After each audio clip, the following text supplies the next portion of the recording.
100 pages done. Yes, the novel I'm writing has now crossed 100 pages. I know it's a bit of an arbitrary milestone, but hey, so are a lot of fun things in life, like birthdays, for example. As arbitrary as a milestone can be, and yet a lot of fun. So that's what we're going to do today, have a little bit of fun, celebrate this little milestone, and tell you a little bit more about the book itself, what it has to do with this channel, and share a bit about what really drove me to write this book in the first place. Alright, so where to begin? So a little bit more about the milestone itself. I know 100 pages, like what does that mean? It's 100 pages on the online editor that I use. If I had to use a more standard measure, it has also crossed 30,000 words. Given that novels are typically between the 70,000 to 100,000 word length, I suppose it's fair to say that the book is now, or I should say the first draft of the book is now 30% complete. Okay, so the book itself is a science fiction novel based around immortality, and it is a way for me to explore, so what will it be like to live in a world where people don't die anymore, where people live on forever. That is the central question that the book is trying to explore. I found it to be an interesting topic, and I'll speak a little bit more about how I even came to these questions a little bit later in the video. As I was planning this book out, I realized that there was going to be a fair amount of research that I had to do to explore some of the science behind longevity, death, immortality, but more so about trying to speculate on what this immortal future might be like.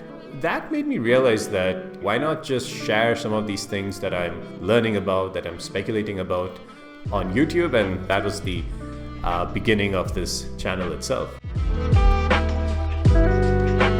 The book really began when two streams of thought merged in my mind. The first was perhaps the more obvious one, which was there was news coming out that scientists were learning more and more about aging, about death, to really make great strides in longevity, to perhaps even achieve immortality. In fact, there were Silicon Valley billionaires and investors who were investing in startups and labs that were attempting to create immortality. So this was one stream of thought, and it was more about observing an emerging trend in science and technology. The other stream of thought was more on the social and political side. Here I felt there was an interesting conflict between two different aspects of humanity that appeared to be at odds with each other. On one hand, it seemed like people didn't change much as you would expect a creature of rationality to behave. And yet, humanity does seem to change quite a lot. And this is the conflict I'm talking about.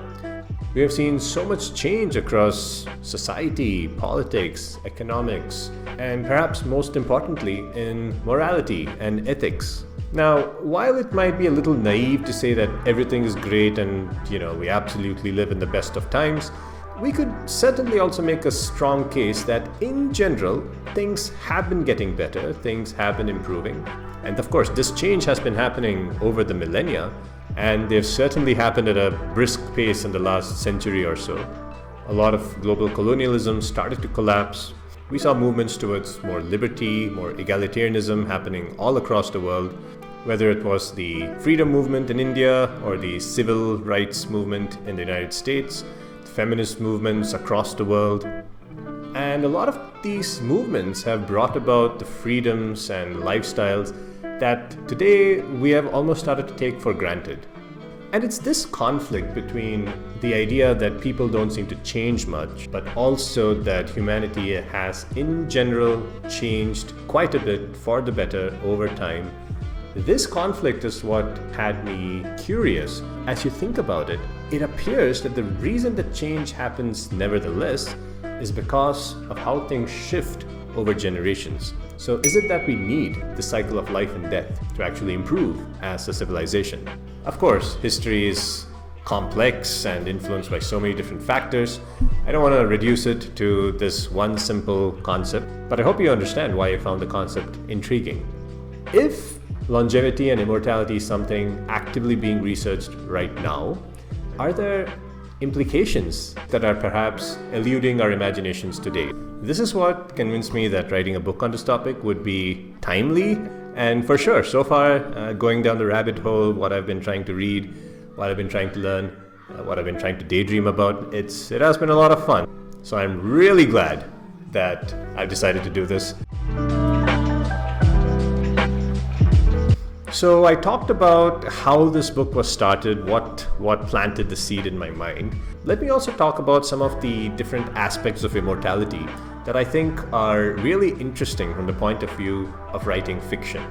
So there are broadly three parts to it: the material impact, the economic impact, and the social and psychological impact. The material perspective should be in some ways the most obvious.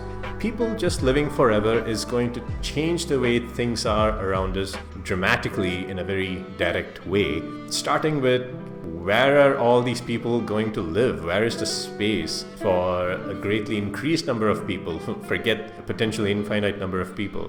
So here we will see impact on so many different physical aspects of our civilization, if you will. Everything from our cities, how we design urban areas, how we think about residences, how we think about so many other such things. Now, of course, given that this is going to be a futuristic development, you would expect that there's going to be an intersection of other aspects of futurism, like space travel, artificial intelligence, and how these things are going to help us or maybe hassle us when we start to live forever. The second thing I spoke about was the economic impact. When people complain that we feel the rich are getting richer and the poor are getting poorer, often this is because wealth tends to compound, it tends to grow itself, it tends to entrench itself, and you tend to see inequality being created as people who start off in a good position or get to a good position early in life often end up doing better than others who didn't have the same privilege. Now, this is spoken about just within the lifetimes of human adults, which is, perhaps a few decades at most. Think about what happens when these lifetimes are stretched out to centuries or perhaps more. What's that going to do to the effect of wealth compounding over time? What's that going to do with inequality? What's that going to do with an aspect of human life that tends to follow power laws, where a lot of the wealth and privilege tends to accumulate to a very small group of people? Except now, that very small group of people will live forever. There are also aspects of the economy, such as, what does this mean for careers? Do the current financial systems that we have, do the current welfare systems that we have, do these things even make sense in the world of tomorrow? How do we think about incentives for people to work, for people to produce, for people to contribute? There are a whole bunch of interesting economic questions to ask if longevity and immortality become a reality. Which then brings us to what might be the most interesting aspect of all this, which is the social and psychological implications. This is an area where we will have to speculate a lot more. Things like wealth and compounding, we could at least try and forecast using maths and statistics. But how do we predict the effect that immortality could have on our psychology? How does that change the way we think about education, the way we think about careers, the way we think about relationships? Just imagine the people of the future, the immortal future, looking back at our era and saying, people back then used to say when they took their marital vows, till death do we part, or I will love you forever. What do those words even mean when you're going to never die, when you are going to live forever? So these are the kind of things that I'm trying to think about and then condense into a piece of science fiction.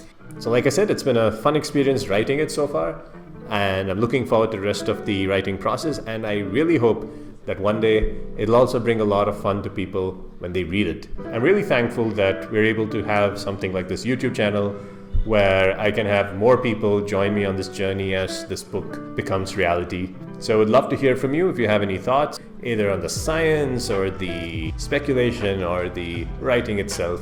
Being in touch with a community is exactly the reason why this channel was started. Okay, hope you enjoyed that video and see you next time.